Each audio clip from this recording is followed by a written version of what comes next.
selalu berusaha menyimpan sesuatu yang bisa membawa manfaat, baik untuk dirinya, untuk anak cucunya, maupun untuk keluarganya, untuk masa kini dan masa depannya. Kadang simpanan itu berbentuk uang, kadang berupa tanah, lain saat berbentuk pabrik, dan lain sebagainya. Sementara masa depan yang paling pasti adalah akhirat. Jika untuk masa depan dunia kita rela memeras keringat, membanting tulang, pergi pagi dan pulang petang, menyimpan uang, menyimpan tanah, menyimpan pabrik, pernahkah kita merenung jika satu saat kiamat datang, kita dibangkitkan dari kubur masing-masing, berdiri di padang mahsyar untuk mempertanggungjawabkan seluruh kegiatan hidup kita di dunia ini, lalu kita akan menuju ke alam akhirat. Sudahkah kita mempunyai simpanan untuk akhirat kita? Pada pertemuan kali ini saya ingin menyampaikan sebuah hadis di mana Rasulullah sallallahu alaihi wasallam bersabda, arba'un min kanzil jannah. Simpanan sorga ada 4 macam. Yang pertama, ikhfa'us sadaqah, menyembunyikan sedekah. Saudara-saudara kaum muslimin, sebagaimana yang kita maklum bahwa Allah Subhanahu wa taala melebihkan sebagian rezeki dari kita terhadap yang lain. Ada yang kaya, ada yang setengah kaya, ada yang miskin, ada yang setengah miskin, dan selanjutnya. Ada yang gajinya kecil tapi penghasilannya gede. Ada yang penghasilannya gede tapi nggak punya gaji. Ada juga yang memang gajinya gede dan penghasilannya gede. Kelebihan rezeki merupakan sunnatullah dan tidak harus membuat kita merasa lebih dari yang lain. Bahkan sebaliknya, kelebihan itu harus membuat kita ringan tangan untuk menolong mereka yang memang memerlukan pertolongan. Kalau saudara diberikan ilmu, maka pertanyaan akhirat cuma satu: ilmumu kau amalkan untuk apa? Kalau saudara diberikan umur yang panjang, pengadilan akhirat juga bertanya satu: umurmu kau habiskan di mana? Tapi kalau saudara diberikan harta, pengadilan akhirat akan bertanya 2: hartamu kau dapat dari mana? Kau belanjakan kemana? Dari mananya ditanya dan kemananya juga ditanya. Oleh karena kita akan dimintakan pertanggungan jawab, maka amanah yang bernama harta ini harus kita gunakan dengan sebaik-baiknya. Ada penggunaan yang merupakan kewajiban, itu zakat namanya. Ada penggunaan yang sewaktu-waktu, itu infak namanya. Ada yang lebih sewaktu-waktu lagi, dan itu sedekah namanya. Zakat dia terikat oleh haul dan nisab, oleh putaran batas waktu dan ukuran dari harta itu sendiri. Sedangkan infak terikat oleh situasi dan kondisi perekonomian seseorang. Sedangkan sedekah tidak terikat dengan apapun. Dalam kondisi seperti apapun kita bisa melakukan sedekah dengan yang terkecil sekalipun.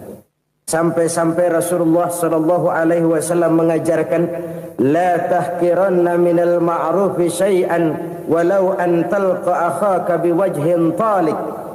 Atau ada hadis, tabassumuka fi wajhi akhika laka shadaqah. Senyumanmu kepada temanmu adalah sedekah. Jadi untuk melakukan sedekah tidak harus dalam berbentuk uang. Dengan ilmu kita bisa sedekah. Dengan tenaga kita bisa bersedekah, dengan pikiran kita bisa bersedekah, bahkan senyum kepada teman itu pun sedekah. Jadi kalau sedekah dengan uang memang belum punya uang, nyengir aja banyakin. Itu asal pada tempatnya, jangan lalu ketemu tiang listrik cengengesan. Tentu tidak pada tempatnya dan tidak wajar. Nah, sedekah yang paling dicintai Allah adalah sedekah yang disembunyikan. Artinya, jauh dari sifat riya. Kan kadang-kadang ada orang sedekah itu disebutkan namanya. Apa tidak bagus? Kalau memang niatnya ikhlas, ya bagus-bagus saja. Untuk memberikan sugesti kepada yang lain. Di Fulan bin Fulan nyumbang sekian, diumumkan. Boleh kalau niatnya untuk memberikan rangsangan kepada yang lain supaya dia menyumbang lebih besar dari orang tadi. Tapi kalau itu mendatangkan riya, maka sedekah yang paling dicintai Allah adalah sedekah yang disembunyikan. Tangan kiri saja tidak tahu apa yang diberikan oleh tangan kanan. Sedekah yang dilakukan dengan ikhlas akan merupakan perbendaharaan surga, tersembunyi dari pandangan orang lain, tidak seorang pun tahu. Karena memang sikap yang baik adalah melupakan kebaikan dan mengingat kesalahan. Itu salah satu ciri orang bahagia. Orang yang selalu mengingat kesalahannya dan berusaha melupakan segala kebaikannya. Kalau dia akan ada kebaikan, dia tidak bisa ikut, dia merasa rugi karena dia merasa belum pernah berbuat baik. Tapi kalau akan melakukan kesalahan baru, dia ingat kesalahan yang sudah-sudah, sehingga terhalang baginya untuk melakukan satu kesalahan baru. Demikianlah saudara-saudara, bahwa Allah melebihkan rizki sebagian kita dari yang lain, agar terjadi tolong-menolong dalam kehidupan ini. Jadi kesenjangan yang nature, kesenjangan yang alami, itu sunnatullah. Ada yang kaya, ada yang miskin, ada yang kelas menengah. Nah, kenapa lalu sekarang kita berusaha mengentaskan kemiskinan? Oleh karena adanya kesenjangan struktural. Kalau yang kaya bisa semakin kaya, kenapa yang miskin tidak bisa naik jadi ikut sedikit kaya? Sebab pada dasarnya Islam adalah agama yang sejak turunnya sudah berupaya memerangi kemiskinan. Bahkan dikatakan kemiskinan itu mendekatkan kepada kekufuran. Orang kalau miskin udah dekat banget sama kafir. Gampang menjadi kafir. Berapa banyak saudara-saudara kita yang oleh karena soal perut, oleh karena soal materi, terpaksa meninggalkan dan menanggalkan akidahnya. Menjual petunjuk yang diberikan Allah dengan kesenangan dunia yang cuma sebentar ini. Na'udzubillah, thumma na'udzubillah. Jadi makin kita sembunyikan satu sedekah, semakin banyak perbendaharaan kita di surga. Sedekah yang paling dicintai Allah adalah sedekah yang disembunyikan. Malahan ada seorang sufi, dia punya kebiasaan kalau pergi sholat Jumat dia bawa uang, itu uang dia taruh di bawah tikar masjid. Dia niat sedekah kepada siapa saja yang nemuin itu duit. Maksudnya apa? Supaya yang nemuin nggak tahu siapa yang punya duit. Demikian dia saking ingin menyembunyikan sedekahnya. Karena sifat riya itu bisa memakan amal kita sendiri. Riya itu termasuk menyebut-nyebut kebaikan kita. Orang yang suka nepuk dada, sedikit-sedikit ngitungnya kalau nggak gua. Tuh kalau nggak gua tuh yang belah situ kalau nggak gua. Iya kalau nggak lu kenapa emang? Orang yang suka menepuk jasad.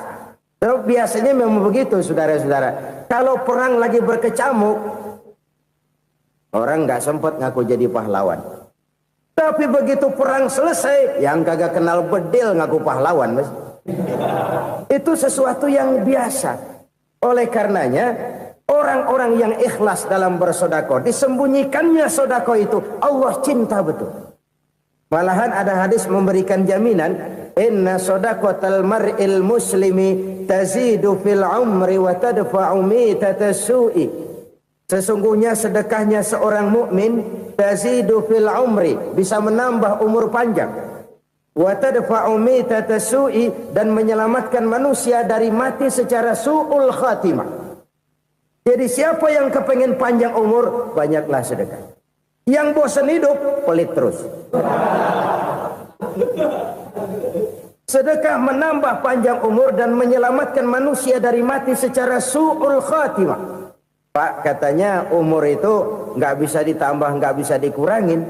Kapan? Kalau ajal sudah datang. Wa idza jaa ajaluhum la yastakhiruna sa'atan wa la yastakdimun. Kalau ajal datang tidak bisa dimajukan, tidak bisa dimundurkan. Itu kalau ajal sudah datang. Tidak bisa lagi umur ditambah dikurangi, sudah datang. Tapi kalau belum datang, itu kan haknya Allah.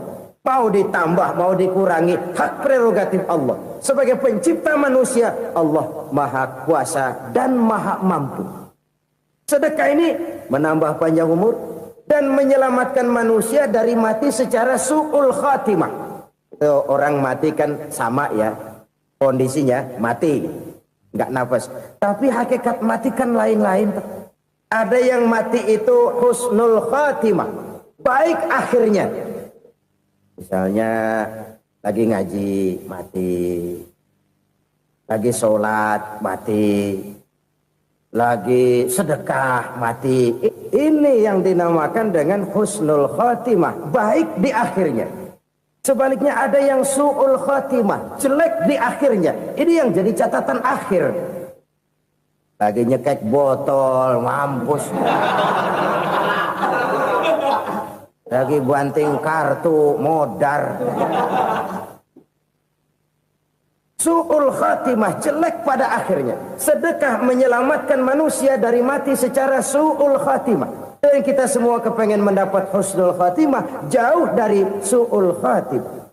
Oleh sebab itu yang bisa menyelamatkan kita dari penyakit itu antara lain adalah sedekah yang disembunyikan, yang dikerjakan dengan ikhlas karena Allah, tidak karena kepengen dipuji orang, tidak karena ingin dikatakan orang pemurah. Sebab orang dermawan itu orang yang memberi tanpa harus diminta.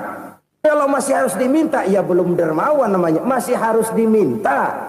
Kalau nggak diminta ya tulus, lolos, polos. Saudara-saudara kaum muslimin rahimakumullah. Harta adalah amanat dan akan kita pertanggungjawabkan. Allah melebihkan rizki sebagian kita dari yang lain agar kita saling tolong menolong, bantu membantu. Nabi janjikan siapa yang meringankan beban saudaranya muslim di dunia, Allah akan meringankan bebannya di akhirat nanti. Sebuah jaminan dari baginda Nabi. Si orang yang kita bantu barangkali tidak bisa membalas, Allah yang akan membalas lewat jalan lain yang tidak pernah kita sangka-sangka. Ada orang tanya, Pak, ini ada orang nyumbang masjid sambil marah-marah, bagaimana? Saya bilang sumbangannya aja ambil, marahnya jangan. Marahnya jangan diambil, itu urusan dia. Saudara-saudara kaum muslimin rahimakumullah. Umat Islam ini kan umat yang punya potensi besar. Kadang kita merenung, kenapa kadang-kadang pembangunan masjid kok lambat sekali? Kalau hotel hari ini peletakan pertama, bulan depan peresmian. Supermarket hari ini peletakan batu pertama, minggu depan peresmian. Tapi kalau sudah yang namanya masjid, kadang-kadang peletakan batu pertama sekaligus jadi batu terakhir. 3 tahun, 4 tahun, campur nebar jalak di jalanan, duit dijaring kayak ikan sepat. Apa tidak ada orang Islam yang kaya? Banyak. Apa tidak ada pengusaha muslim yang jadi konglomerat? Ada. Lalu yang belum banyak itu yang komit terhadap nilai-nilai agamanya. Akhirnya kita jatuh jadi umat yang lemah. Belum ada pengusaha konglomerat muslim buka pabrik supermi cap beduk misalnya umpamanya atau pabrik kecap cap sorban supaya identitas keislamannya sedikit kelihatan.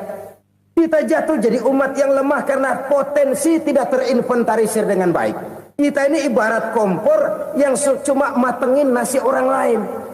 Potensi kita dimanfaatkan oleh orang lain. Ukhuwah Islamiyah kita baru terbatas kepada silaturahmi. Ukhuwah di bidang ekonomi kita lemah, ukhuwah di bidang kebudayaan kita lemah, apalagi ukhuwah di bidang politik kita lebih rapuh lagi.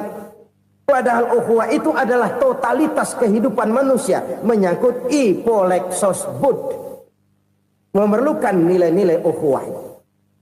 Jadi oleh karena itu mari kita menyadari di dalam harta kita, walaupun kita yang cari, pergi pagi, pulang sore, peras keringat, banting tulang, di sana ada harta anak yatim.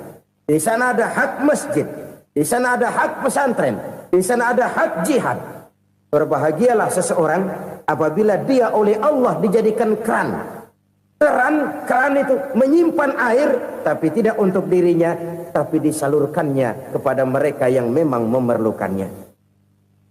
Saudara-saudara kaum muslimin rahimakumullah, ini yang pertama. Jadi perbendaharaan surga adalah menyembunyikan sedekah. Orang lain nggak tahu, kita pun nggak pernah ngitung-ngitung. Kita anggap lewat begitu saja, padahal itu deposit akhirat. Satu. Yang kedua, perbendaharaan surga itu apa?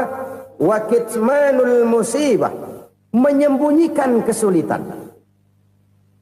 Kadang orang takut menghadapi kesulitan, tapi makin kita merenung, hidup ini kan sebenarnya urusan. Takut sama urusan, ya jangan hidup. Tandanya orang hidup itu kalau punya urusan.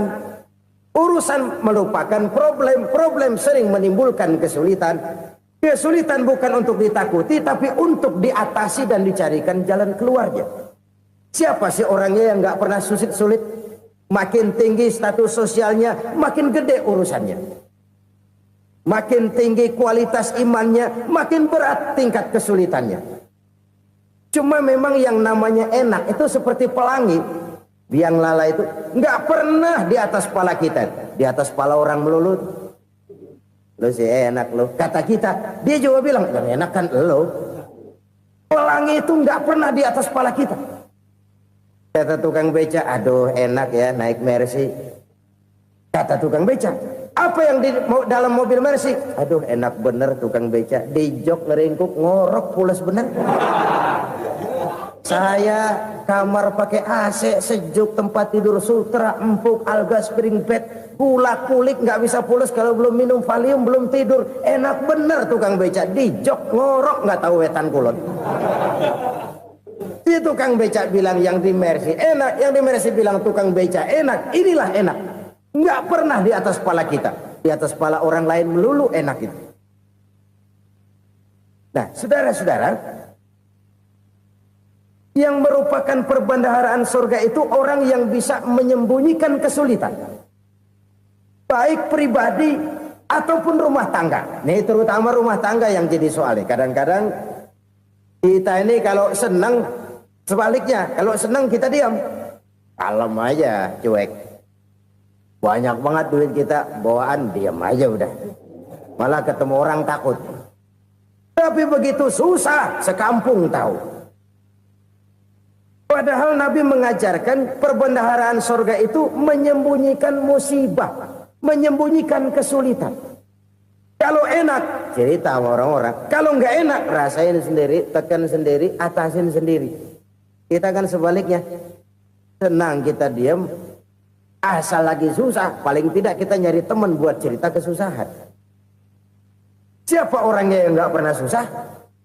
Cuma soalnya bagaimana kita mengatasi kesusahan itu sendiri. Begitu juga misalnya kalau orang sudah berumah tangga, itu orang tuanya harus menjadi tempat dia cerita yang enak-enak saja. Yang nggak enak rasain berdua, selesaikan berdua, atasin berdua. Jangan dibalik. Asal senang diam, giliran susah saja. Maknya laporan. Terbalik. Bisa menjaga security informasi. Maka nama bayam keluar diam, malah seluitan. Enak amat lo makan daging ayam. Security informasi. Saudara-saudara kaum muslimin rahimakumullah. Ujian yang terberat itu yang pernah diberikan kepada para nabi, para rasul, para aulia, para ulama. Makin tinggi keimanan, makin berat bentuk kesulitan. Ayo saya kemukakan satu contoh saja. Ada seorang nabi yang kaya, nabi kaya, namanya Nabi Ayub. Iblis kalau orang begini kan keki, ibadahnya rajin, kaya. Nah, yang kayak begini susah digodain. Kalau ibadahnya rajin, miskin, kali bisa disogok.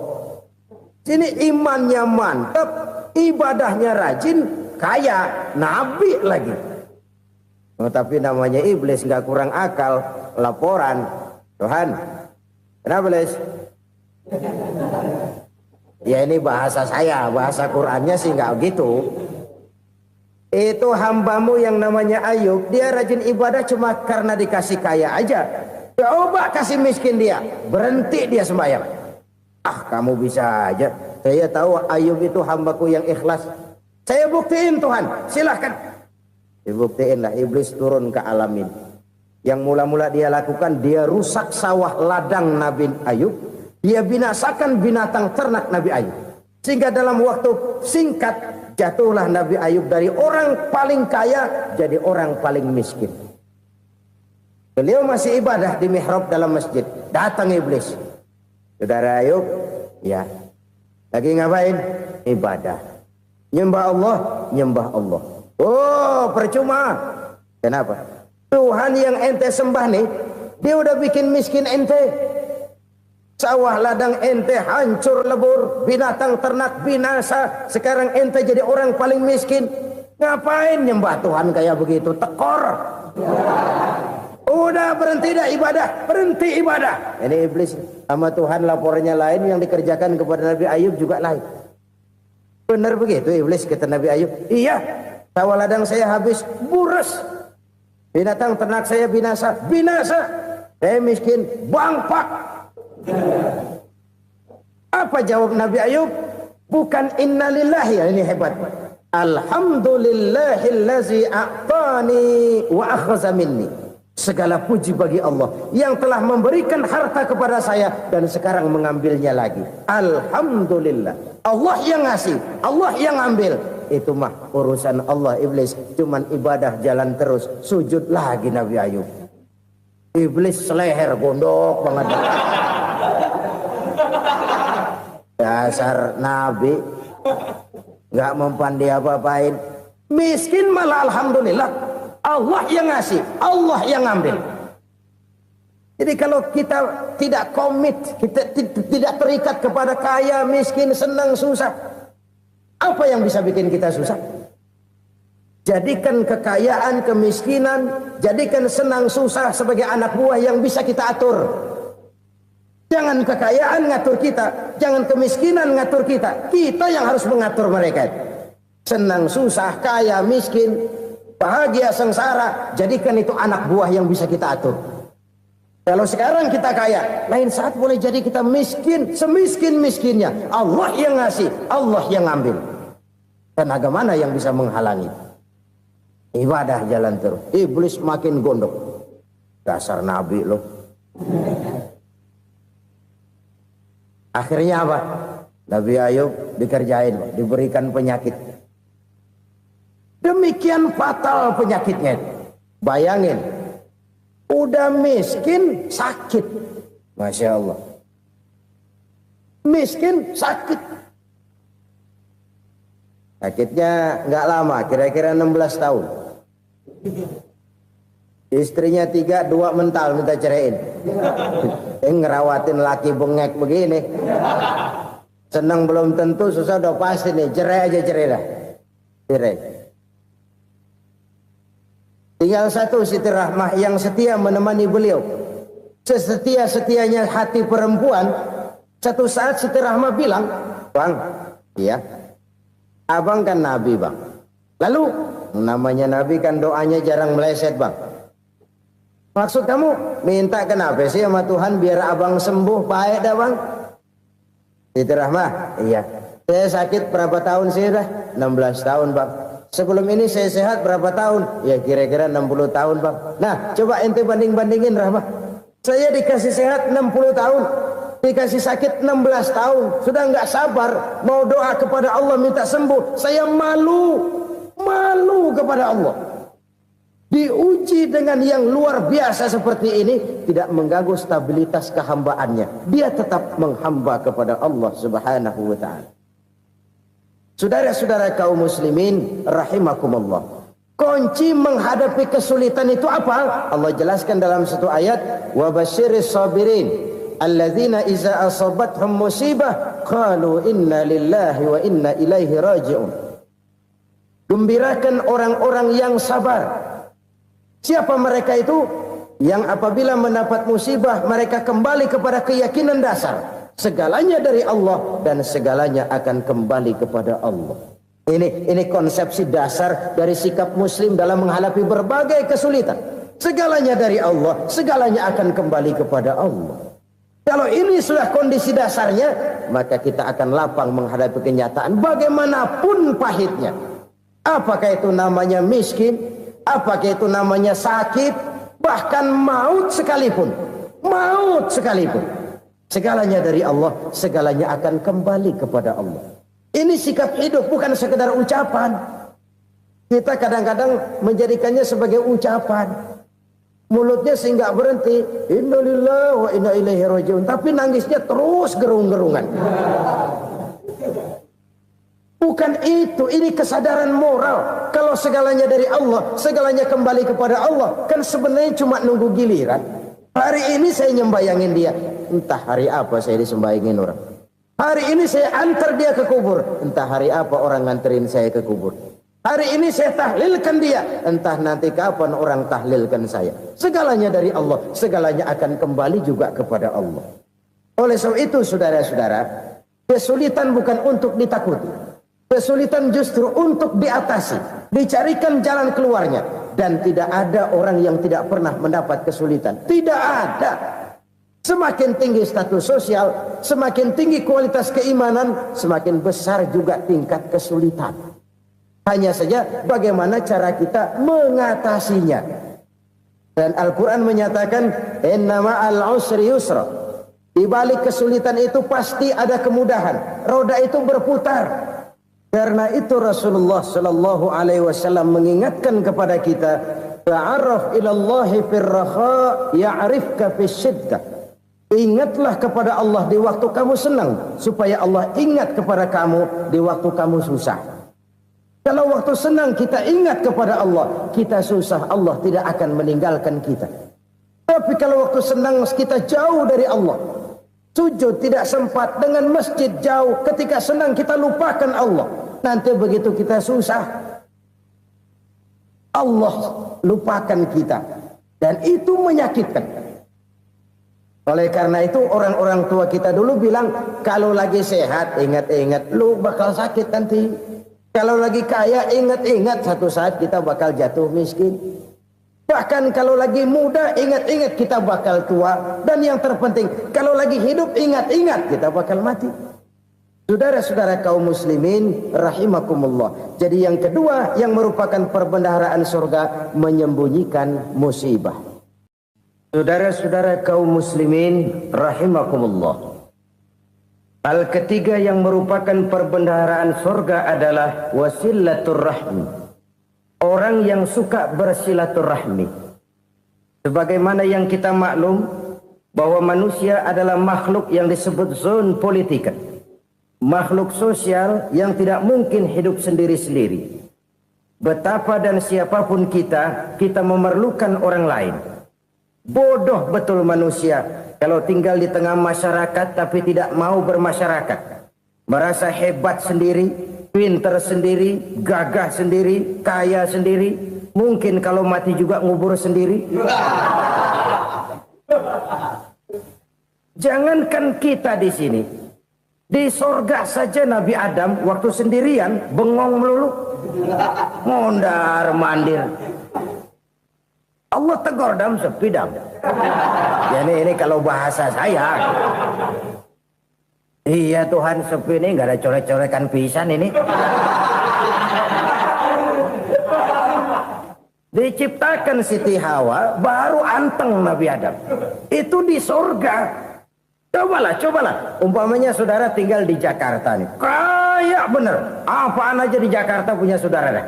Pembuatan Semanggi ambil. Monas, Buntel bawa pulang. Hotel-hotel ambil semua. Cuman tinggal di Jakarta sendirian, apa enaknya? Betapa dan siapapun kita perlu orang lain. Tidak ada seorang pun yang bisa memenuhi kebutuhan hidupnya secara sendiri-sendiri. Nah, Islam telah menyelamatkan manusia dari ras diskriminasi. Mengikat manusia dengan persaudaraan yang berlandaskan kepada akidah. Karena itu dianjurkan bersilaturahmi. Bahkan Nabi menyatakan, man arada ayyubsata lahu fi rizqihi wa yunsa'a fi atharihi falyasil rahimah. Siapa yang kepengen diluaskan rezekinya dan dipanjangkan usianya, banyaklah ia bersilaturahmi. Siapa yang kepengen dimudahkan rezekinya, hendaknya ia banyak bersilaturahmi. Kalau banyak teman, kesulitan kan paling tidak ada tempat cerita. Udah susah, sendirian kita pikirin diri, nggak ada tempat tukar pikiran. Cepet banget sama bengek. Dilawan sendiri. Nah, secara makro kita bisa berkata, tidak mungkin ada kemenangan kalau tidak ada kekuatan. Tidak ada kekuatan kalau tidak ada kesatuan dan persatuan. Tidak mungkin ada kesatuan dan persatuan tanpa semangat silaturahmi. Kalau umat Islam mau menang, dia harus kuat. Kalau umat Islam mau kuat, dia harus bersatu. Kalau umat Islam mau bersatu, dia harus membudayakan silaturahmi ini. Bahkan sampai-sampai kata Nabi, kalau bisa cari nilai tambah. Apa? Silman qata'ak. Bersilaturahmilah kau kepada orang yang marah denganmu. Masya Allah, indahnya ajaran agama kita. Orang yang marah pun kepada kita, kata Nabi, kalau bisa bersilaturahmilah kepadanya, kepada orang yang marah itu. Di situ nilai tambah. Cuman jujur nih hadis, ngucapinnya gampang, ngamalinnya yang berat banget. Orang marah sama kita, kita disuruh silaturahmi. Ada apa sama lu? Lu marah, ada gue marahan lagi. Gue pikirin. Saudara-saudara kaum muslimin rahimakumullah. Tapi ini yang diajarkan, bahkan ini yang dicontohkan oleh baginda Rasul. Bagaimana begitu mudah, misalnya satu saat Abu Jahal ini ngatur strategi bagaimana bikin Muhammad celaka. Dia gali lubang di depan tempat tidurnya. Dia tutupin daun korma. Terus dia panggil seseorang, ke sini. Kasih tahu Muhammad, pamannya sakit keras, minta ditengokin. Berangkat orang ini ke sana. Muhammad, labbaik. Pamanmu sakit keras, dia minta ditengokin. Baik, saya akan datang menjenguk beliau. Berangkatlah Nabi ke rumah Abu Jahal tanpa prasangka apapun. Abu Jahal udah pasang setil, selimut 3 rangkap setengah dipakai, persis kayak orang meriang. Tapi sembari ngintip dari balik selimut, begitu Muhammad buka pintu, nah masuk perangkap nih. Muhammad jalan menuju tempat pembaringan. Makin lama makin dekat, makin lama makin dekat, makin dekat ke lubang yang dipasang oleh Abu Jahal itu. Dalam hati Abu Jahal, terus dah jatuh, mampus dah lo ini. Mampus lo hari ini nih. Apa yang terjadi? Malaikat Jibril datang. Muhammad, pamanmu cuma pura-pura sakit. Di depan tempat tidurnya ada lubang perangkap supaya kamu jatuh ke situ. Sudah, kamu pulang. Balik kanan Nabi. Sudah hampir jatuh ke lubang, balik kanan, pulang. Bayangin kecewanya Abu Jahal. Muhammad dikit lagi, Muhammad dikit lagi. Enggak paman, saya pulang aja. Emosi bangun dari tempat tidur, enggak sadar kalau lagi pura-pura sakit. Lompat ngejar Nabi, dia lupa dengan lubang yang dia gali. Serak, nyemplung sendiri ke dalam lubang.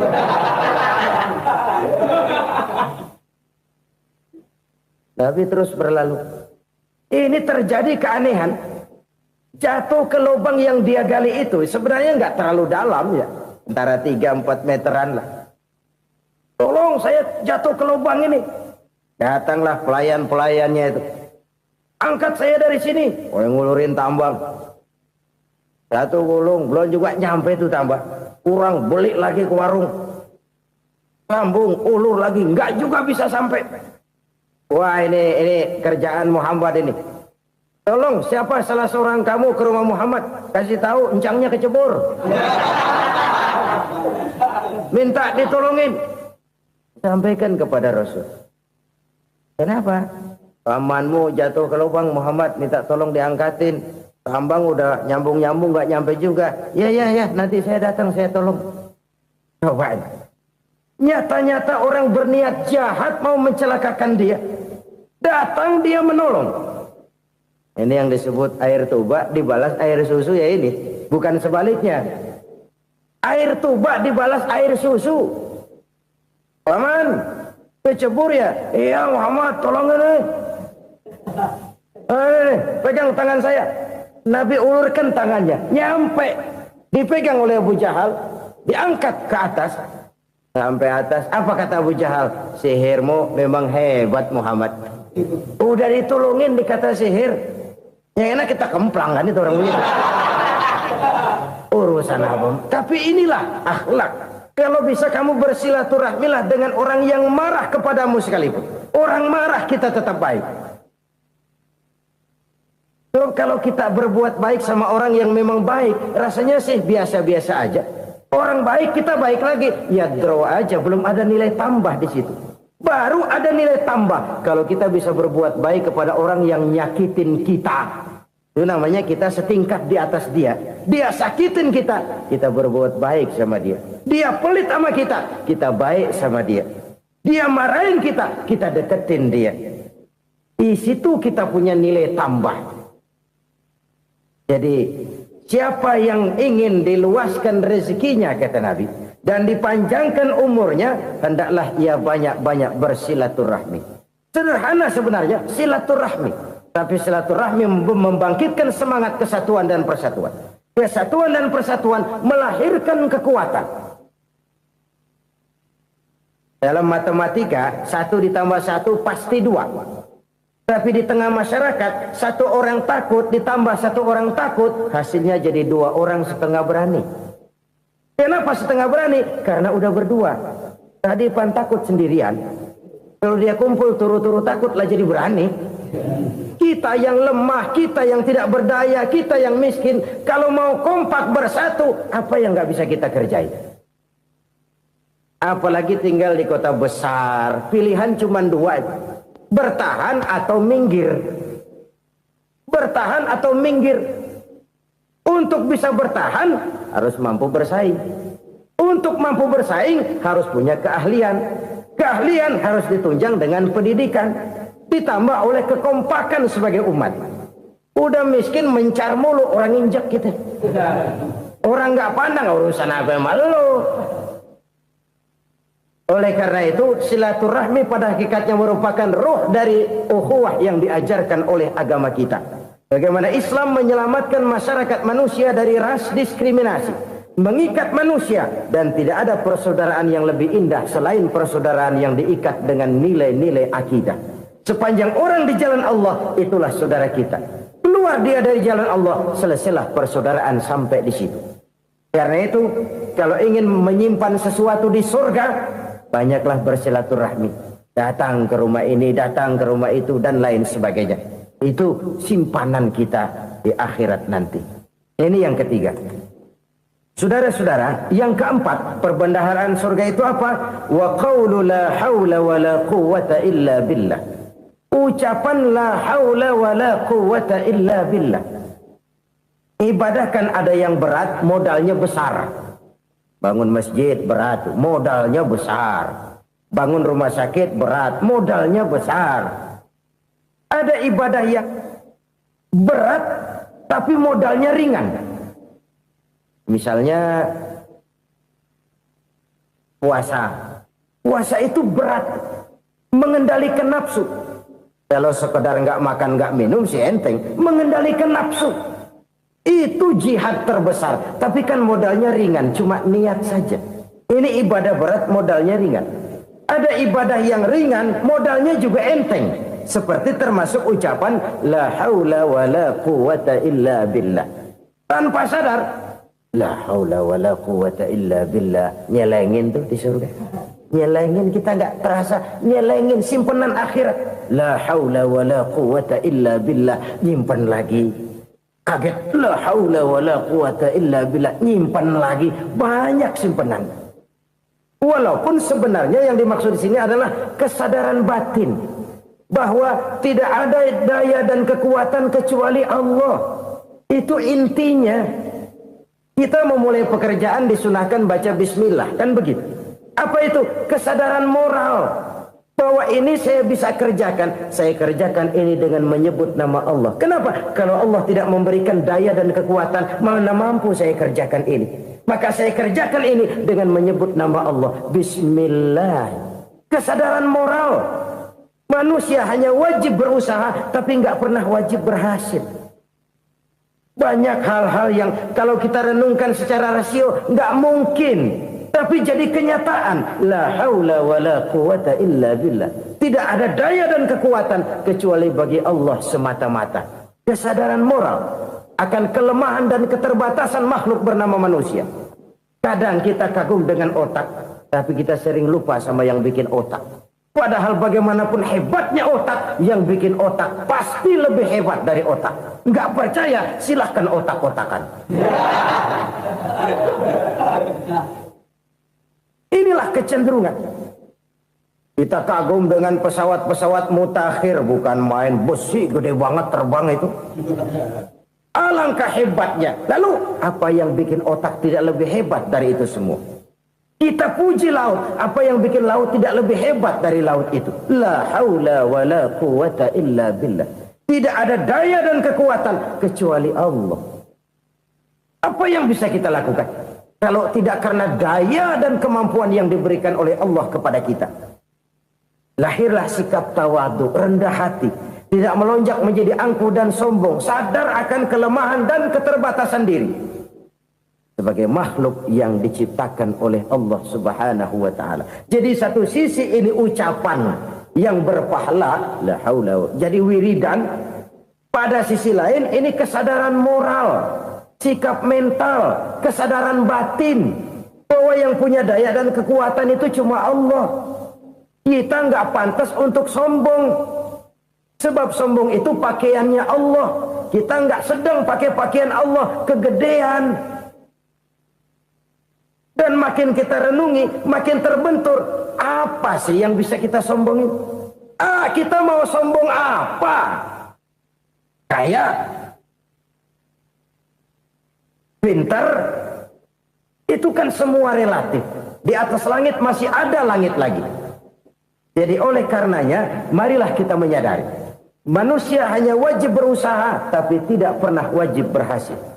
Yang berusaha saja tidak wajib berhasil, apalagi yang tidak berusaha. Islam bukan agama orang pemalas yang selesai sholat lalu ngelohom, nggelenggem ayem-ayem. Tapi Islam bukan agama orang sombong yang setelah berusaha lalu tidak memerlukan Allah. Kita bisa saja bikin proyeksi tahun sekian kita bakal panen besar menurut perhitungan otak. Tapi ada kejadian lain. Apa? Tikus ngambek. Habis itu dimakanin tikus, panen gagal. Proyeksi rasional gagal oleh tikus-tikus yang ngambek itu. Bisa saja terjadi. Tahun depan kita panen besar, urung. Kenapa? Musim panas panjang. Dan sekarang ini koran-koran bikin berita musim mengalami penyelewengan. Bukan cuma manusia yang nyeleweng sekarang. Musim pakai nyeleweng. Mestinya kan musim hujan udah selesai, masih hujan-hujan juga. Musim. Nah sekarang kita boleh bikin proyeksi, kita bakal panen besar. Tahu-tahu musim panas panjang, sawah retak, air kering. Cari teknokrat yang paling botak, suruh pendekin tuh musim panas. La haula wa la quwata illa billah. Inilah kesadaran moral. Saudara, saya teringat satu saat ada seorang konglomerat. Umurnya ya kira-kira 70-an. Suatu saat dia ditanya oleh wartawan, Pak, umur Bapak berapa sih? Ya paling 10 tahun. 10 tahun? 10 tahun? Anak Bapak berapa orang? Satu saja? Satu. Harta Bapak berapa? Ya paling-paling bangsa 7 juta kali. 7 juta? Iya. Pak, kenapa Bapak bohongi saya? Bapak punya buku biografi. Koran-koran, majalah-majalah banyak memuat cerita riwayat hidup Bapak. Saya tahu umur Bapak 70. Kenapa bilang cuma 7 tahun? Saya tahu anak Bapak 8. Kenapa cuma bilang 1? Saya tahu harta bapak miliaran, mungkin triliunan, pabrik di mana-mana, bank di mana-mana. Kenapa bilang uang bapak cuma 7 juta? Nah, kata si konglomerat tadi, kamu benar nak, kamu benar. Umur saya kalau jumlahnya memang 70 nak. Cuman ingat-ingat saya, baru 7 tahun terakhir ini saya sujud. Baru 7 tahun terakhir ini saya berusaha dekat dengan Allah. Saya laksanakan perintahnya, saya jauhi larangannya. 7 tahun inilah rasanya yang ada nilainya di hadapan Allah. Yang 63 tahun matong, kelabu, kelem umur gue. Habis untuk maksiat, untuk munkarat. Maka ketika ditanya tadi, umur saya 7 tahun itu. Oh begitu Pak. Oh iya. Lalu anak Pak. Anak bapak kan 8. Kenapa bilang cuma 1? Nah, kalau jumlah hitungannya memang anak saya 8. Tapi dari 8 orang ini rasanya cuma 1 nih. Yang bakal jadi buah hati, belahan jantung. Pelanjut cerita, penerus sejarah. Bakal jadi anak soleh yang akan mendoakan saya. Cuma 1 rasanya anak saya ini yang bakal jadi buah hati saya. Besar-besaran saya. Yang akan mendoakan di kubur saya. Yang akan mendoakan di akhirat saya. Yang 7 orang mana, Masya Allah, yang atu tenggeng, yang atu nyekek botol ngolo, yang atu nggak karu-karuan. Makanya saya bilang 1 anak saya yang akan bisa mendoakan saya. Oh begitu Pak. Iya. Nah harta Pak, harta Bapak kan triliunan, pabrik Bapak di mana-mana, uang Bapak hampir di tiap bank-bank besar. Kenapa bilang cuma 7 juta? Betul kau nak. Harta saya kalau jumlahnya memang miliaran, triliunan mungkin. Tapi yang saya ingat baru 7 juta tuh yang saya belanjakan di jalan Allah. Saya nyumbang masjid, saya santuni yatim piatu, saya bantu pembangunan pesantren, saya bantu pembangunan rumah sakit Islam. Itu yang akan saya bawa pulang ke akhirat, yang 7 juta itu. Yang triliunan itu nanti akan diperebutkan oleh anak-anak saya sebagai waris saya. Jadi harta saya 7 juta itu yang bakal nemenin saya di akhirat. Yang akan saya bawa pulang jadi teman saya. Saudara-saudara kaum muslimin, jangan-jangan orang tua itu adalah kita-kita ini. Jangan-jangan kita-kita ini adalah orang tua itu. Jangan-jangan itu potret dari diri kita masing-masing. Dari sekian umur yang diberikan Allah, berapa tahun yang ada nilainya di hadapan Allah? Dari sekian anak-anak yang merupakan amanah, berapa yang akan mendoakan kita sebagai orang tuanya menjadi anak soleh? Dari sekian banyak harta yang diberikan Allah, berapa yang akan kita bawa pulang menghadapnya nanti, yang kita belanjakan di jalan Allah? Ini sebuah potret kehidupan. Karena itu kita kembali kepada la haula wa la quwwata illa billah. Kita wajib berusaha, kita wajib berikhtiar. Selebihnya, segala daya dan kekuatan hanya milik Allah saja semata-mata. Satu kesadaran batin dari setiap pribadi muslim. Setelah ia berusaha dan berikhtiar, ia menyerahkannya kepada Allah Subhanahu wa ta'ala. Jadi satu sisi ini merupakan wiridan ucapan yang mengandung pahala. Pada sisi lain ini merupakan sikap batin dari seorang muslim di dalam ia menghadapi realitas kehidupan ini. Saudara-saudara kaum muslimin rahimakumullah. Kalau ini kita jadikan satu basis kehidupan, maka ini akan menyelamatkan manusia dari kemungkinan tergelincir menjadi orang yang lupa diri dan lupa darat. Sebab itu Imamul Ghazali berpesan, jadidis safinah fa innal bahra amiq wa khuziz zad fa inna safara ba'id wa khaffifil hamla fa innal hamla sadid. Perbarui selalu kapalmu karena lautan sangat dalam. Bawa bekal yang banyak karena perjalanan ini sangat jauh. Ringankan beban karena kebanyakan beban akan menyakitkan.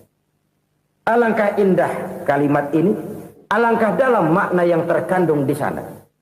Perbarui selalu kapalmu karena lautan sangat dalam. Apa artinya ini? Jaga mentalmu baik-baik. Pelihara imanmu baik-baik karena hidup penuh cobaan seperti lautan. Kita kalau berlayar di lautan kan kadang-kadang tenang, angin bertiup sepoi-sepoi basah. Jika malam datang bintang gemintang bertabur menghias cakrawala. Rembulan memantulkan sinarnya dengan indah. Dalam keadaan begitu berlayar enak. Tapi lain saat ombak menggunung, halilintar menyambar, angin topan bertiup. Berapa banyak sudah saudara-saudara kita yang tenggelam di lautan dunia tanpa sadar bahwa dia belum sampai kepada pantai yang akan dituju. Berapa banyak sudah saudara-saudara kita yang tenggelam di lautan dunia ini tanpa sempat bangkit lagi. Dia menyangka sudah sampai kepada tujuannya. Hati-hati kapal jangan sampai bocor karena lautan sangat dalam. Iman ini jaga baik-baik karena hidup penuh dengan ujian. Wa khuzizat fa inna safara ba'id. Bawa bekal yang banyak karena perjalanan sangat jauh. Saudara mau ke Bandung, bawa duit. Saudara mau ke Surabaya, banyakan lagi duitnya. Saudara mau ke Mekah, gepokan, iketan tuh duit nggak lembaran lagi. Makin jauh perjalanan, makin banyak bekal yang harus kita bawa. Kalau saudara dari Jakarta mau ke Surabaya, kagak bawa duit berangkat juga, itu sih bukan berani namanya, nekat. Sampai Surabaya belum tentu, sengsara di jalan udah pasti. Kenapa? Nggak bawa bekal berangkat. Sama juga kita nih, misalnya belum sempat sembahyang, mati. Waduh, berani banget orang. Belum punya bekal, mati. Sengsara di jalan. Atau bekal tidak cukup. Dari Jakarta saudara mau ke Surabaya, bawa duit 500 perak. Paling jauh Cikampek nyampenya itu. Paling jauh itu. Antara jauhnya perjalanan dengan bekal yang saudara bawa tidak seimbang. Hidup ini perjalanan panjang. A walking tour. Dimulai dari alam arwah. Sebelum jasad diciptakan, roh diciptakan lebih dulu. Dari situ pindah ke alam rahim. Dari alam rahim pindah ke alam dunia. Dari alam dunia pindah ke alam barzah. Baru menuju akhirat. Satu perjalanan panjang. Kalau bekal tidak bawa, sengsara di jalan. Bawa bekal yang banyak karena perjalanan ini sangat jauh. Wa khaffifil hamla, ringankan beban karena beban itu cuma akan menyulitkan. Kalau bekal itu sih keperluan, tapi beban nggak kita perluin, coba ngeberat-beratin. Apa ini beban? Dosa, kecurangan, kebatilan, kezoliman, ketidakadilan, kesewenang-wenangan. Itu akan jadi beban kita di akhirat. Alangkah celakanya, perjalanan panjang, bekal tidak bawa, beban kelewat banyak, alamat sengsara di jalan. Pahala tidak ada, dosa berlipat ganda. Na'udzubillah, summa na'udzubillah. Kalau kita rangkum nasihat Al-Ghazali dengan kisah si konglomerat tadi, kita akan mengambil kesimpulan. Pertama, bekal terbaik dalam menghadapi gejolak kehidupan ini tidak lain adalah iman. Yang kedua, pahala dan dosa. Dua hal kontroversial. Pahala adalah bekal, dosa adalah beban. Tapi kita sekarang kan tidak begitu terangsang kepada yang abstrak. Orang berlomba mencari yang konkret-konkret saja. Yang real. Kalau memang dosa, benjol dong. Kira-kira begitu. Kira-kira begitu. Persis orang Yahudi dulu. Orang Yahudi itu kan pernah minta kepada Nabi Musa. Ya Musa lan nu'mina laka hatta narallaha jahrah. Musa, kami nggak bakal mau beriman kepada Allah kalau belum kami lihat Allah ada nongkrong di depan kami. Kalau memang Tuhan ada, taruh dong di depan kami. Mau yang konkret-konkret saja. Kalau memang dosa, benjol dong. Kalau memang pahala, berasa dong. Orang terangsang kepada yang real, yang konkret-konkret saja. Karena itu, untuk mengejar dosa, orang mau bayar. Tapi untuk mengejar pahala, walaupun tidak bayar, orang segan. Ini yang dikatakan oleh Nabi, kamu mengharapkan ke surga, tapi kamu berat melaksanakan sesuatu yang bisa membawa kamu ke surga. Kamu ingin jauh dari neraka, tapi tiap saat kamu lakukan perbuatan-perbuatan yang justru menjerumuskan kamu ke neraka. Idda'aitum an-najata minan nar wa ramaitum fiha anfusakum. Kamu ingin selamat dari neraka, tapi kamu lemparkan diri kamu ke neraka. Kamu ingin masuk surga, tapi berat sekali kamu melakukan perbuatan-perbuatan yang bisa menyampaikan kamu di surga. Saudara-saudara kaum muslimin rahimakumullah. Jadi hal keempat yang merupakan perbendaharaan surga adalah la haula wa la quwwata illa billah. Satu sisi ini merupakan ucapan yang memperberat timbangan akhirat. Pada sisi lain ini merupakan sikap hidup seorang muslim. Kesadaran batin yang sangat dalam bahwa tidak ada daya dan kekuatan kecuali Allah. Dan itu kita simbolkan pada saat memulai pekerjaan dengan bismillah, dengan menyebut nama Allah. Satu kesadaran moral, saya hanya bisa melakukan ini karena diberikan daya dan kekuatan oleh Allah. Lahirlah sikap tawadu, rendah hati, tidak melonjak menjadi angkuh dan sombong. Saudara-saudara, sampai sini dulu jumpa kita kali ini. Semoga 4 perbendaharaan surga ini dapat kita lakukan, yang kelak akan merupakan bekal kita di kemudian hari nanti. Amin ya rabbal alamin. Bapak-bapak, ibu-ibu, saudara-saudara kaum muslimin rahimakumullah. Di dalam kehidupan kita sebagai seorang muslim, minimal 5 kali dalam sehari semalam kita mendengar seruan untuk mendirikan solat yang disebut azan. Ada kalimat menarik di dalam kalimat azan itu, yakni seruan hayya 'alal falah, marilah menuju kepada keberuntungan, marilah meraih kemenangan. Seruan ini adalah kecenderungan dari setiap manusia, apapun warna kulitnya. Artinya, setiap orang dalam hidup selalu ingin meraih dan mencari kemenangan. Kemenangan akan melahirkan kepuasan batin, dan kepuasan batin memberikan kebahagiaan. Sedangkan kekalahan melahirkan penderitaan batin, dan penderitaan batin menjerumuskan seseorang di dalam berbagai bentuk kerugian. Jikalau inilah seruan azan, maka masalahnya ialah apa yang menyebabkan kita meraih kemenangan. Al-Quranul Karim memberikan tuntunan dan ajaran kepada kita bahwa orang-orang yang memperoleh kemenangan itu tidak lain adalah orang-orang yang bertakwa. Hanyalah mereka yang bertakwa kepada Allah Subhanahu wa ta'ala pada akhirnya akan tampil sebagai pemenang. Lalu siapa orang yang bertakwa itu? Dijelaskan dalam awal-awal Al-Baqarah, orang yang bertakwa yang akan meraih kemenangan. Pertama, allazina yu'minuna bil ghaib, yaitu orang-orang yang beriman kepada yang gaib. Percaya bahwa ada alam yang gaib, alam yang abstrak, alam yang tidak bisa dijangkau oleh salah satu daripada panca indera kita. Mereka percaya dan beriman kepada adanya malaikat, beriman kepada adanya iblis dan jin, beriman kepada adanya alam kubur, beriman kepada adanya alam mahsyar, beriman kepada adanya alam akhirat, beriman kepada adanya surga dan neraka. Beriman bukan cuma sekedar beriman dalam ucapan bibir saja, tetapi beriman yang nilai iman itu mampu mewarnai gerak dan gaya hidupnya.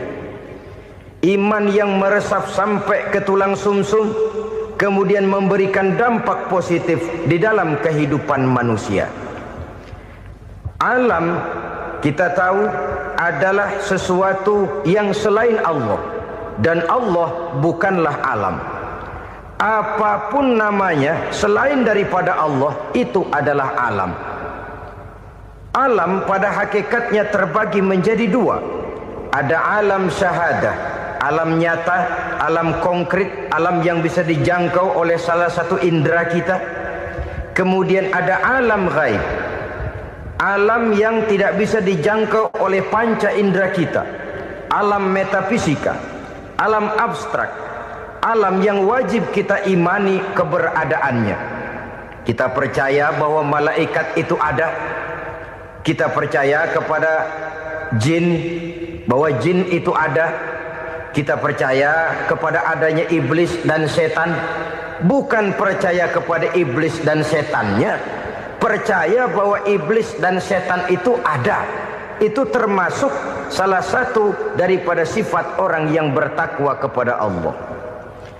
Saudara-saudara kaum muslimin rahimakumullah, kecenderungan pembangunan yang lebih bersifat materialistis biasanya menggeser aspek kehidupan rohani.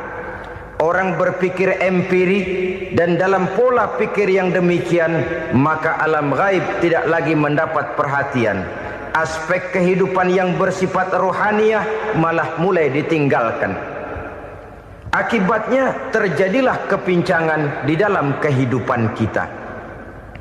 Pernah ada satu pengalaman pribadi dalam perjalanan kembali ke tanah air. Dalam pesawat di sebelah kanan saya duduklah seorang Jerman namanya Heiner Simonsen. Iseng saya ajak kenalan, saya ajak ngobrol, saya tanya dia. Saya bilang, Mas Heiner ini, kalau pesawat yang kita tumpangi ini jatuh ke bawah, kira-kira apa yang bakal terjadi, Mas? Dia bilang, kita semua akan mati. Begitu? Iya. Oke. Apa itu mati? Tanya saya. Dia bilang, untuk tahu apa itu mati, kita harus tahu lebih dahulu apa itu hidup. Saya pikir nih bule bisa ngomong juga. Baiklah kata saya. Apa hidup menurut Anda itu? Oh, hidup itu dia bilang, kalau seluruh anggota badan kita bekerja secara normal, paru-paru memompa darah secara normal, jantung berdetak secara normal, sel-sel tubuh bekerja secara fit, dan organisme tubuh hanya mau bekerja secara normal, dia bilang, kalau kita memberi makan yang cukup, menu yang teratur, dan gizi yang lengkap. Saya bilang, kesimpulannya apa, Ner? Dia jawab, hidup adalah dari tangan ke mulut. Life is from the hand to the mouth, kata dia. Hidup adalah dari tangan ke mulut. Jadi masalah hidup tidak lebih daripada masalah isi perut. Orang pergi pagi, pulang sore, peras keringat, banting tulang, perut yang dibelain. Saya bilang, you are wrong. Sampean salah, Ner. Kamu orang Islam bukan? Bukan. Pantas. Kenapa saya salah? Dia bilang, ya jelas salah. Salahnya di mana? Kamu ini manusia.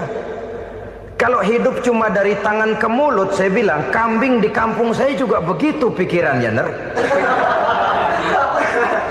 Itu kambing di kampung saya, asal perutnya kenyang, sudah hidup dia. Perkara besok bagaimana, lusa prospeknya macam mana, bulan depan ada apa, kambing nggak pernah mikir. Di kampung saya kambing juga pikirannya begitu. Kamu Kristen ya? Tadinya. Loh kok tadinya, lalu apa sekarang kamu ini? Dia bilang, sekarang saya netral. Saya tidak beragama, tapi saya percaya kepada Tuhan sebagai pencipta alam. Saya ingat benar dia bilang, I haven't any religious, but I believe to God as the creator of the world. Kenapa bisa netral begitu, Ner? Habis saya bingung katanya. Islam bilang Islam baik, Kristen bilang Kristen baik, Hindu Buddha bilang Hindu Buddha baik, semua agama baik. Saya netral sekalian, nggak beragama. Yang penting saya percaya kepada Tuhan. Saya bilang, Ner, kamu ini kayak orang mau beli celana. Lalu bingung, yang satu bilang Levi's bagus, yang satu bilang Blue Jean hebat, yang satu bilang Wool England hebat. Celana ini hebat, celana itu bagus, celana ini hebat. Semua celana bagus, kamu bingung. Akhirnya netral, tidak pakai celana. Itu juga salah. Saya pikir-pikir, kemudian saya melihat bahwa dua pola berpikir Heiner ini nampaknya sudah mulai menggejala di lingkungan masyarakat bangsa kita. Disadari atau tidak, secara jujur kita harus berkata, dua pola pemikiran Heiner ini mulai berkembang di tengah masyarakat bangsa kita. Pertama, pola pikir materialisme. Hidup adalah dari tangan ke mulut. Masalah hidup tidak lebih masalah isi perut. Itu yang perlu dibela, dan disitulah arti kehidupan. Pergi pagi, pulang sore, peras keringat, banting tulang untuk mempertahankan perut. Kalau sudah kemari cara orang berpikir, maka buat apa percaya kepada yang gaib?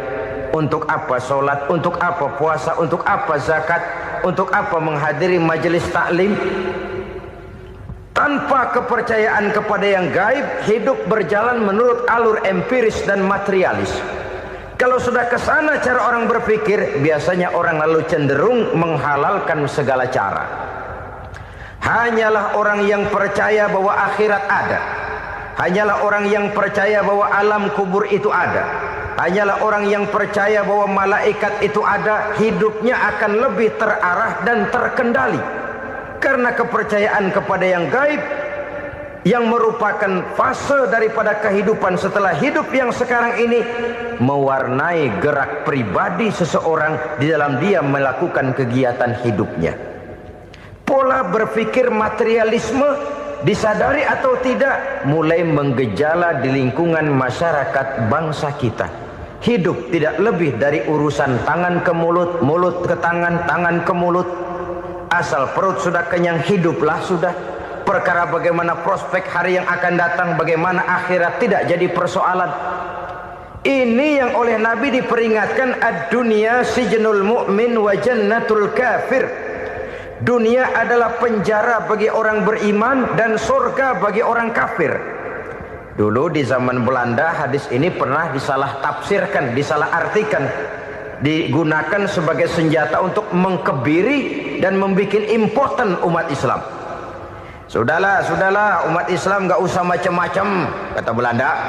Dunia ini kan penjara buat orang Islam, surga buat orang kafir. Di penjara jangan bertingkah.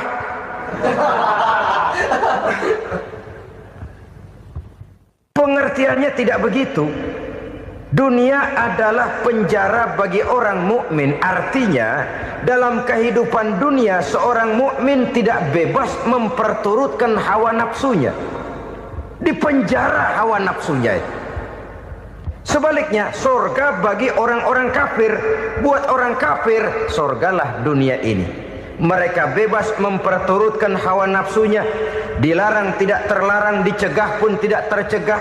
Mereka hidup menurut alur bisikan nafsu mereka sendiri. Kemudian bila ajal datang, maut merenggut nyawa, selesailah surganya sampai di situ. Maka bagi orang-orang yang tidak percaya kepada adanya akhirat, kepada adanya alam gaib, surganya sebatas umurnya. Sekali lagi, surganya sebatas umurnya. Bila umur selesai, ajal pun datang merenggut nyawa, selesailah sudah surganya sampai di situ. Alangkah pendeknya perjalanan orang-orang yang tidak percaya kepada alam gaib ini. Bagi kita mukmin, jikalau kita mampu memenjarakan hawa nafsu, kita bisa bahagia di dunia ini. Dan Islam memang tidak menyuruh kita sengsara di dunia. Raih dunia, kejar dunia, gapai dunia sebagai alat untuk mencapai kebahagiaan di akhirat nanti. Hidup adalah satu perjalanan panjang yang terbentang sejak kita terlahir dari alam rahim sampai kepada alam akhirat nanti. Andai kata kita gagal meraih kebahagiaan di dunia, toh kita masih punya akhirat. Tapi jangan jadi dalil yang melemahkan semangat. Biarin dah kita di dunia kebelangsak, yang penting akhirat. Akhirnya dunia benar-benar kebelangsak. Bagaimana dunia ini bisa kita raih, dan bagaimana meraih dunia untuk menunjang kepentingan akhirat nanti. Yang kedua, dari pikiran Heiner yang saya lihat menggejala di lingkungan masyarakat bangsa kita, timbulnya manusia-manusia netral. Seolah-olah Tuhan yes, agama no. Sama Tuhan percaya, agama ogah. Tuhan ngangguk, giliran agama godeng. Padahal hampir dalam setiap ayat dalam Quran, kata-kata amanu biasanya bergandeng dengan wa amilus shalihat. iman dan amal soleh. Ini sebagai isyarat Tuhan dan agama jangan pernah dipisah-pisah. Apabila kita bertuhan, maka kita harus beragama. Apabila kita beragama, maka agama itu harus bersumberkan dari Tuhan yang kita imani itu. Tidak mungkin kita pisah, Tuhan yes, agama no. Sama Tuhan percaya tapi agama bikin sendiri. Sembayangnya cukup bengong 2 jam madep ngulon.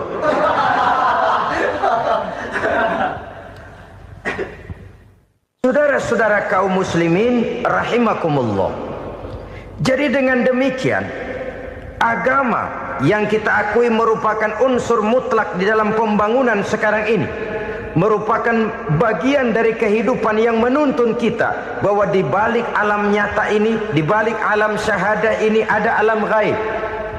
Dan mudabbir, murabbi, yang mengatur, yang menguasai, yang memelihara baik dia alam nyata, baik dia alam gaib, tidak lain adalah Allah Subhanahu wa ta'ala. Di sana ada satu super power, satu maha kekuatan yang kita perlu bersandar kepadanya. Sebagai makhluk nyata yang hidup di alam nyata, berbuatlah secara nyata sebagaimana harusnya kita berbuat. Karena Islam jelas bukan agamanya orang pemalas.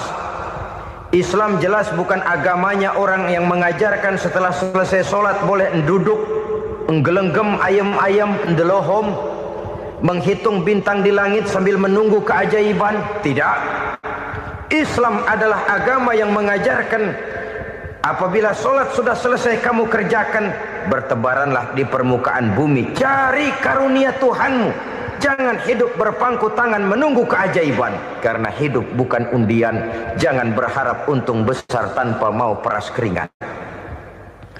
Tapi di sebalik itu toh kita juga harus yakin bahwa di sisi usaha nyata yang kita lakukan ada satu super power, satu maha kekuatan gaib yang menentukan berhasil dan tidaknya usaha kita. Kepercayaan kepada hal semacam inilah yang mendorong kita untuk mempunyai sandaran vertikal, agar jikalau usaha ini berhasil kita tidak lupa diri dan lupa daratan. Jikalau usaha ini gagal kita tidak putus asa dan buruk sangka, tidak cupik pandangan dan sempit hati, tapi mampu melihat persoalan dengan kacamata putih sambil husnuzon kepada Allah Subhanahu wa ta'ala. Kita percaya malaikat itu ada. Ada yang namanya raqib dan atid, mengawasi gerak hidup kita sampai kepada gerak hati kita. Ini memberikan sugesti agar kita berhati-hati. Tidak sejengkal tanah pun kita bisa berlindung dari pengawasan raqib dan atid. Ada munkar nakir yang akan menyoal kita di alam kubur. Ada malaikat Malik, penjaga neraka. Ada malaikat Ridwan yang menjaga surga. Kita percaya kepada adanya jin, kita percaya kepada adanya setan, iblis. Percaya kepada adanya, bukan mempercayai si setan, si iblis lalu menjadikannya sebagai teman. Tidak. Percaya bahwa mereka itu ada dan merupakan makhluk Allah yang gaib yang diciptakan Allah Azza wa Jalla. Kepercayaan kepada alam gaib memberikan motivasi terhadap gerak lahir manusia, sehingga dengan motivasi kepercayaan kepada yang gaib, gerak lahir jadi lebih terarah, jadi lebih terpelihara. Pernah seseorang bertanya, "Pak, apakah adanya akhirat bisa dibuktikan secara ilmiah?" Saya bilang tidak bisa, tidak bisa. Kenapa? Karena yang berangkat nggak pernah pulang kembali lagi. Kalau dia pulang kemari bisa kita tanya bagaimana enak di sono. Cuma secara moral saya katakan, lebih beruntung orang yang percaya kepada akhirat daripada yang tidak. Sekarang saudara percaya akhirat ada, lalu saudara baik-baik di dunia, sholat, puasa, zakat, menolong orang lain, menebarkan kebajikan. Saudara mati, andai kata akhirat tidak ada, toh dalam hidup saudara sudah berbuat baik. Paling tidak nama saudara akan dikenang sebagai orang baik. Sebaliknya, saudara percaya, kata saya, bahwa akhirat tidak ada, lalu hidup semau-maunya, tenggelam dalam maksiat dan munkarat, menentang Allah, tidak mau ruku dan sujud, lalu saudara mati, kemudian akhirat ada, ayo mau apa? Bekal tidak punya. Jadi secara moral lebih beruntung orang yang percaya kepada adanya akhirat daripada yang tidak percaya. Dan itu alam gaib yang tidak bisa dibuktikan secara eksat. Jangankan untuk membuktikan seperti itu, dalam kehidupan sehari-hari saja yang kita rasakan tidak selalu berbentuk toh. Angin, bagaimana sih bentuknya angin? Kita tidak tahu. Merah, buktinya kalau dikerok merah. Yang merah itu kulit, yang kulit kita bukan anginnya. Sakit, rasa sakit itu ada, tapi bagaimana bentuk sakit kita nggak pernah tahu. Kalau kita makan cabai pedas, bagaimana bentuk pedas itu tidak ada, tapi rasa ada. Bentuk pedas hijau, cabainya bukan pedasnya. Tidak semua yang kita rasakan bisa kita gambarkan dalam bentuk yang konkret. Oleh karena itu, sekali lagi bahwa kepercayaan kepada alam yang gaib mampu memberikan satu sugesti yang menata kehidupan seseorang lebih lurus, lebih terarah, dan lebih terkendali. Maka wajar kalau kepercayaan kepada yang gaib mengantarkan seseorang untuk meraih kemenangan. Kenapa? Dia percaya kepada yang gaib, bahwa akhirat ada, bahwa alam kubur ada, bahwa pertanggungan jawab itu ada. Maka dia lalu tidak hidup saenae udele dewe itu loh. Tidak hidup menurut seleranya sendiri, terarah, teratur. Ini cirinya yang pertama. Orang bertakwa yang akan meraih kemenangan, mereka beriman, mereka percaya kepada yang gaib. Bahkan hal-hal konkret saja selalu berangkat dari yang gaib. Saudara-saudara, para remaja, para pemuda sekarang ini tidak pernah tahu toh siapa yang akan jadi teman hidup saudara. Kita bisa saja ngerancang, mentargetkan, tapi toh akhirnya yang namanya jodoh bukan kekuasaan kita. Rezeki di luar kemampuan kita. Begitu juga ajal. Maut, jodoh, ajal adalah contoh-contoh konkret bahwa pada akhirnya yang gaiblah yang menentukan. Bertahun-tahun ngelancong, emang jodoh seret, nggak jadi.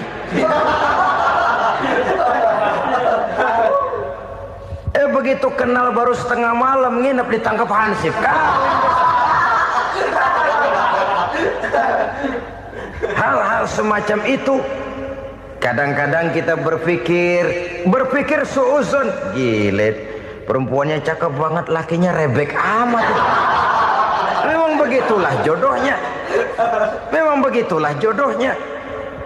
Saudara hadirin ma'asyiral muslimin yang saya hormati, jadi hal-hal yang konkret saja kita yakini sepenuhnya ditentukan oleh satu superpower yang gaib itu tadi. Dari sanalah segala ketentuan itu berangkat dan kesanalah segalanya akan kembali. Maka kepercayaan kepada yang gaib meluruskan gerak hidup seseorang dan itu akan mengantarkan dia kepada meraih kemenangan. Satu. Yang kedua, wa yuqimuna shalah. Orang bertakwa yang akan meraih kemenangan itu adalah orang-orang yang mendirikan sholat. Kenapa sholat mengantarkan orang untuk meraih kemenangan? Yang jelas, inna sholata tanha anil fahsya'i wal munkar. Sholat mampu mencegah manusia dari perbuatan keji dan munkar. Banyak filsafat hidup yang terkandung di dalam sholat ini. Sejak kita wudhu sampai kita menghadap ke arah kiblat, sampai kita melakukan gerak-gerak sholat, bacaan-bacaan yang ada di dalam sholat, lalu sampai kepada mengucapkan salam. Banyak filsafat hidup yang terkandung di dalam sholat. Umpamanya saja, setelah takbiratul ihram mulai kita dengan sholat dalam posisi berdiri, diajarkan dalam kitab-kitab fikih agar kita melihat ke arah tempat sujud. Ini kan filsafat kehidupan. Kalau kamu sholat dalam posisi berdiri, lihat tempat sujud. Jangan sholat mata jelalatan, sebab nanti bisa mengurangi kekhusyuan. Jadi wajar kalau yang dikatakan bahwa yang paling afdol adalah shaf yang di depan. Kenapa? Secara harfiah pengertiannya akan lebih mengundang kekhusyuan. Kenapa? Kalau kita di shaf paling depan di masjid umpamanya paling banter kita lihat tembok. Tapi kalau kita shaf di tengah atau di belakang, orang-orang di depan kita pun akan kelihatan. Yang bajunya loreng, yang bajunya genggang, yang bajunya macam-macam. Kita lihat, kadang-kadang kita pikirin, ada yang bajunya bolong. Kita sholat tapi dalam hati, nih orang bajunya robek yang nggak tahu apa. Ada saja hal-hal yang mengusik kekhusyuan kita. Oleh sebab itu diajarkan dalam posisi berdiri, lihat, arahkan pandangan matamu kepada tempat sujud. Ini kan filsafat kehidupan. Maksudnya apa? Kalau lagi diri lihat dong tempat sujud. Kalau udah di atas ingat dong sama yang bawah. Kalau sudah tinggi ingat dong dari mana kamu berangkat. Kalau sudah berkuasa bantu dong yang lemah. Kalau sudah kaya santuni dong yang miskin. Kalau sudah alim bimbing dong yang awam. Ini filsafat kehidupan. Dalam posisi berdiri kau lihat tempat sujud. Ini akan melahirkan kepekaan sosial di mana seseorang mau tahu kepada orang lainnya. Bagaimanapun kaya kita, tinggi pangkat dan jabatan kita, jikalau hidup hanya untuk kepentingan perut sendiri saja, rasanya belum membawa manfaat di dalam kehidupan kita. Tapi efek yang tertinggi sesungguhnya sholat mencegah manusia dari perbuatan keji dan munkar. Perbuatan keji dan munkar walaupun kelihatannya mendatangkan uang, membawa keuntungan, tapi itu keuntungan semu, keuntungan sementara. Dengan menipu orang lain kita bisa dapat untung, tapi tidak membawa berkah. Dan itu adalah kerugian besar dalam kehidupan kita. Maka untuk meraih kemenangan harus dimulai dengan membentuk kepribadian yang tegar, memiliki sandaran vertikal yang langsung kepada Allah Subhanahu wa ta'ala. Dan itu hanya bisa kita tempuh melalui jalur ibadah formal yang sudah ditentukan Allah, yakni sholat yang 5 waktu. Untuk memperkuat itu ada sholat-sholat sunnah, rawatib, nawafil sebagai terminal-terminal kontrol cadangan untuk memelihara stabilitas temperatur batin di dalam kita berhubungan dengan zat yang maha gaib, yaitu Allah Subhanahu wa ta'ala. Orang sering bertanya, Pak, itu tetangga saya nggak sholat, duitnya nggak habis-habis, Pak. Nggak sholat tapi mobilnya tambah terus. Nggak sholat tapi usahanya makin maju. Tapi di sisi lain ada orang yang rajin sholat, rezekinya butak bener. Anaknya mana kurus, mana korengan. Saudara hadirin ma'asyiral muslimin rahimakumullah. Harus saya katakan bahwa sholat memang bukan untuk cari duit. Sholat adalah sandaran vertikal kita kepada Allah. Sedangkan soal rezeki itu berkaitan dengan sifat Allah maha pengasih dan maha penyayang. Allah maha pengasih, siapapun dikasih kalau mau usaha. Allah maha penyayang, tidak semua orang disayang oleh Allah Azza wa Jalla. Dan belum tentu banyak harta itu merupakan nikmat. Mungkin juga istidraj. Artinya istidraj itu dikasih tapi diambulin, kalau bahasa Betawinya itu. Dikasih tapi diambulin, itu bukan merupakan nikmat sesungguhnya, lebih merupakan azab dari Allah Subhanahu wa ta'ala.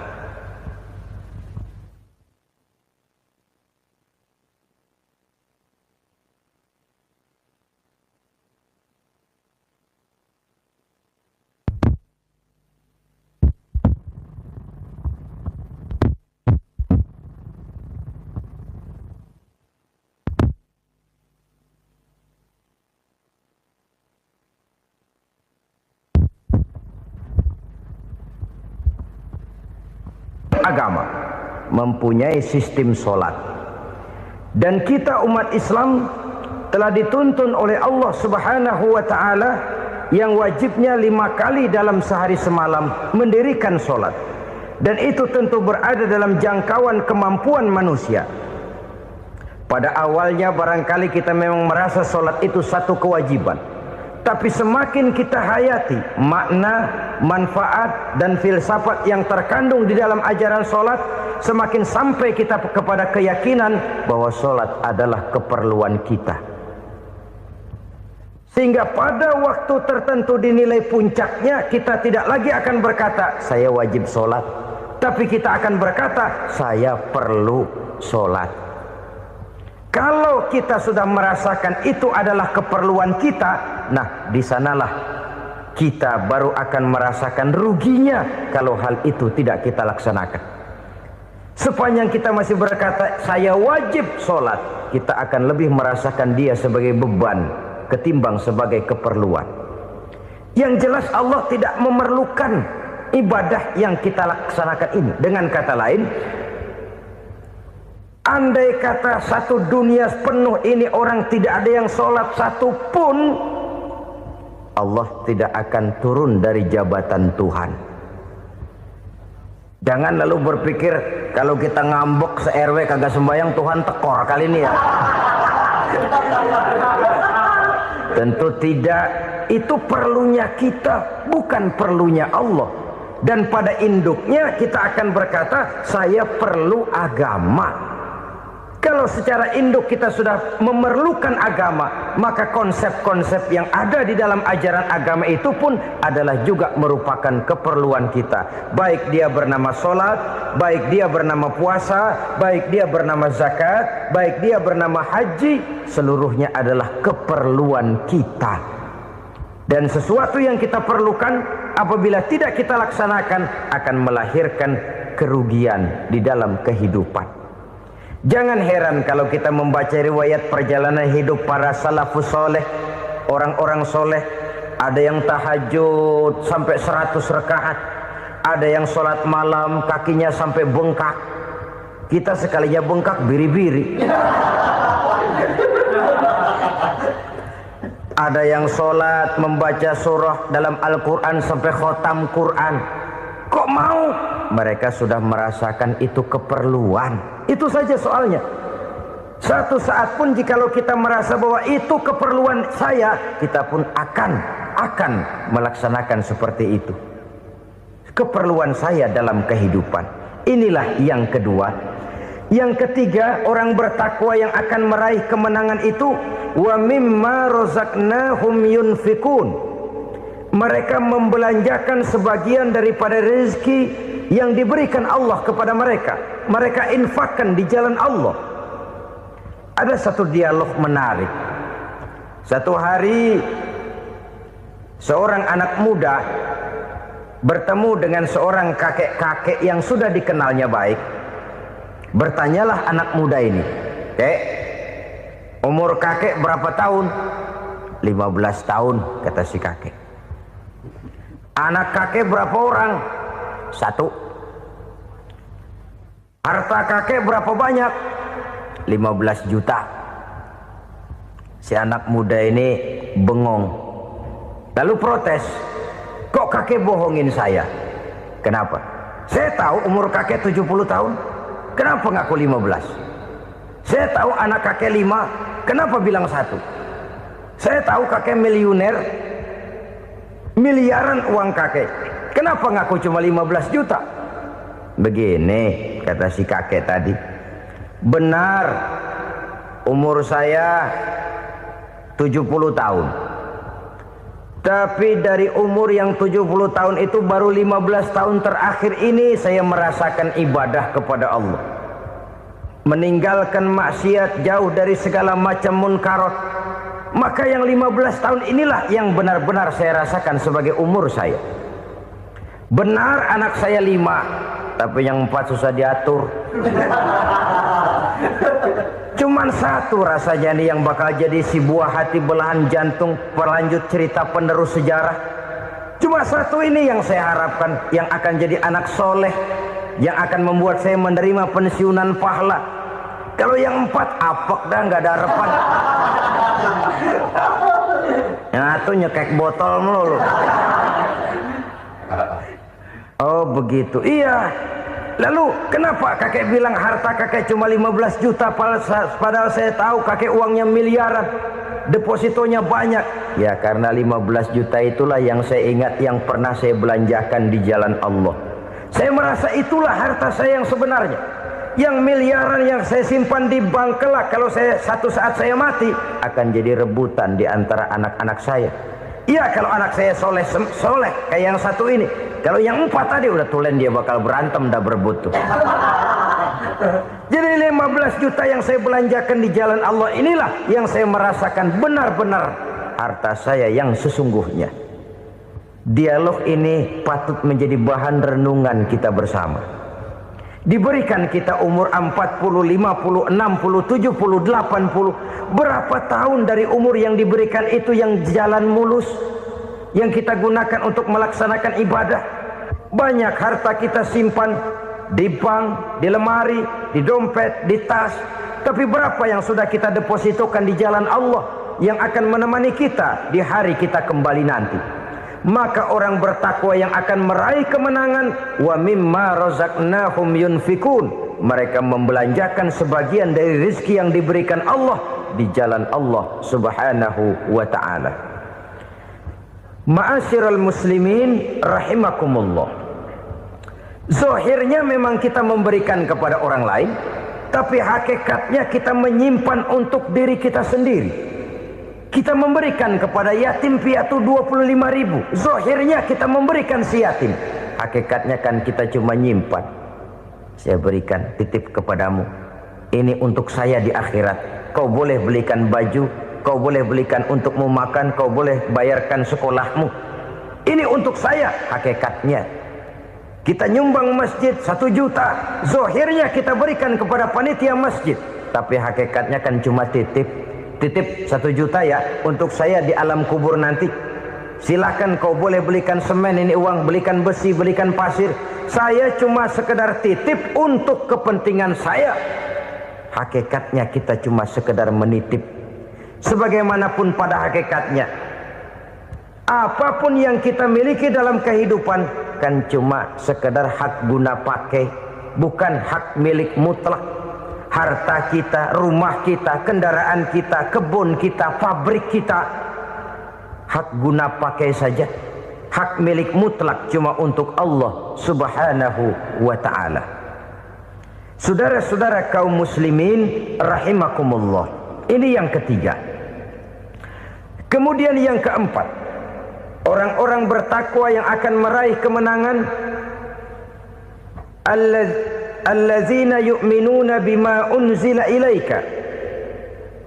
Mereka yang beriman, mereka yang percaya kepada apa yang telah diturunkan kepadamu Muhammad, ay Al-Quran, yakni Al-Quranul Karim. Setelah percaya kepada yang gaib, mendirikan solat, kemudian menginfakkan sebagian dari rezeki yang diberikan Allah, mereka juga lalu percaya kepada yang diturunkan terhadap Nabi, yaitu tidak lain Al-Quranul Karim. Sekali lagi di sini, percaya bukan hanya sekedar percaya saja, tetapi percaya lalu menjadikan Al-Quran itu sebagai pedoman hidup. Sebab memang Al-Quran itu adalah GBHM, garis-garis besar haluan muslim. Apa yang harus kita lakukan, apa yang harus tidak kita lakukan, bagaimana mestinya kita bertingkah laku dan berbuat, seluruhnya tercantum di dalam Al-Quranul Karim. Itu sebabnya ketika satu hari Aisyah ditanya bagaimana akhlak Rasul, beliau menjawab, kana Rasulullah sallallahu alaihi wasallam khuluquhul Quran. Akhlak daripada Rasulullah tidak lain adalah Al-Quran. Jawaban simpel ini memberikan gambaran bahwa keseluruhan daripada konsepsi Quran sudah diterjemahkan dalam kehidupan Rasulullah sallallahu alaihi wasallam. Karena kita tahu akhlak adalah keseluruhan dari gerak hidup manusia. Sejak ia berpribadi, berumah tangga, bertetangga, bermasyarakat, sampai kepada berbangsa dan bernegara, Al-Quran tetap memberikan